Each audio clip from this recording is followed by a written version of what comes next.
Rise and shine, everyone. Welcome to our big breakup show. 6 o'clock. It's over. Streaming on air and KARE 11 app. I'm Jason Hackett alongside Alicia Lewis. It's a bittersweet morning because we're so happy for John. But It's not us, it's him. yeah, that's true. We didn't do anything. It's all you, John. Yeah. I already cried once. You don't get any more of my tears. No tears left to That's cry. it? Isn't there a song for that? There's a few. I'm still going to be here. Well, Not, you guys you're killing me off in your heart. Great. I have been a wreck, though, emotionally wise. I'm like in this seesaw, like the most exciting, and then I'm like, oh, really sad. I will tell you one sweet thing this morning, not to make fun of everybody here. I got up at 2:30 in the morning for the last time. Oh, not going to miss that. All right, let's get outside. So I have a little bit of rain coming in. You can see Northwest Metro, Maple Grove, a couple of sprinkles there. Not a lot of rain. I started sprinkling on me right there. I could have had my umbrella, but it's so light. So I'm looking at the rain to the south. Clearly, there's some more coming in, and this is going to work across the metro from around 7 to 9. So this morning, kiddos at the bus stop, you'll probably need your umbrella. Might as well have it handy. The heavy rain is going to hit western Minnesota. You can actually see it right there. You can draw it out. See how it's southwest Minnesota, western Minnesota, and then eventually this is going to move up towards Brainerd, mainly this afternoon and evening for Brainerd. But I want to tell you this is key. When you have a rainy day, some days, like I said, remember that couple Mondays ago, I said, it's a washout, change your plans. I'm not changing any plans, and my plan is to be at track and field day with the kids all day. You know, would I cancel track and field day today for some light rain in the morning? No, because there's so much dry time. We'll time out all the rain. I'll show you future radar and totals coming up. Morning, Cece. Good morning, 6:02. It's Friday. I hope your morning's off to a good start. Let's take a live look here in the St. Cloud area. Good morning if you're watching from there. Very quiet in that area, and it really should be quiet for the next hour and a half or so. It's Friday, a holiday weekend, so I know a lot of folks are off work. Good news for you as you head into your weekend, no major weekend closures, so you don't have to worry about taking detours, and I'm not seeing any new projects pop up today either, just the existing ones. Taking a look here at traffic flow, things are green, no crashes to report at 6:03. Now, my message to the fraudsters is this: eat, drink, and be merry today, because your days of frolicking and freedom are numbered.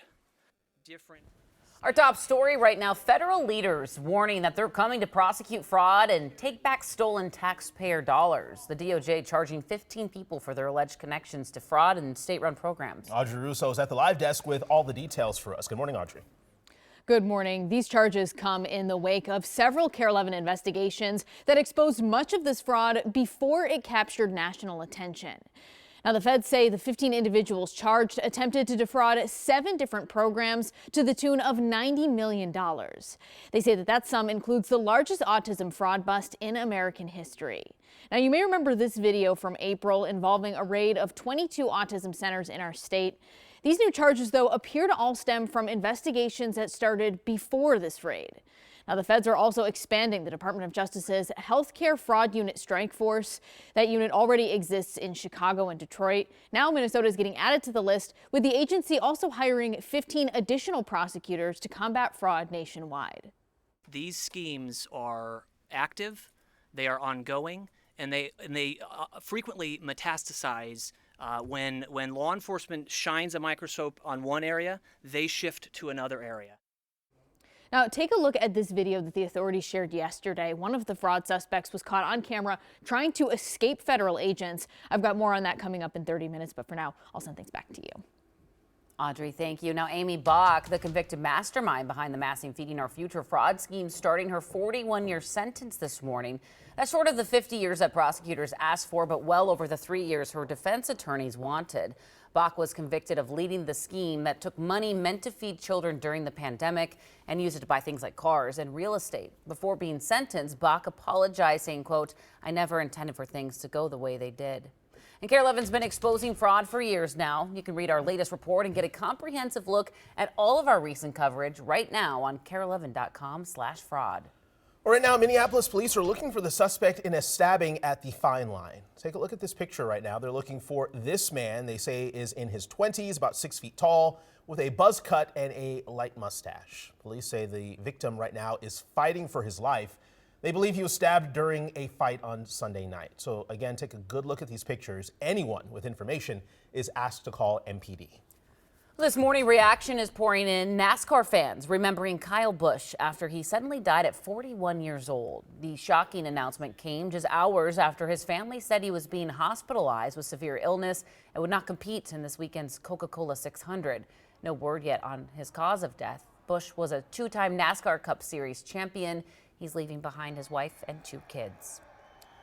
Well, time now 6:06. We are live at MSP Airport this morning. Millions of Americans plan to fly out for Memorial Day weekend. We can see those lines forming at TSA. Still, though, the wait time's less than 20 minutes. It's always a breeze to get through MSP. Yeah, not bad at all. And also, so far, no major delays or cancellations over there. So even more people are expected to hit the road for the holiday. AAA saying the best time to get out is right now, before 11 a.m., but make sure you finish watching sunrise first. Yep. And as Memorial Day weekend kicks off, state troopers are reminding drivers to make smart decisions. This stretch from Memorial Day through Labor Day is known as the 100 deadliest days of the summer. This time last year, Minnesota saw 111 deaths on our roads. That's actually down by more than 100 from 2024. But troopers say the number is still concerning. They say driving just 10 miles over the limit can raise the chances of a deadly crash.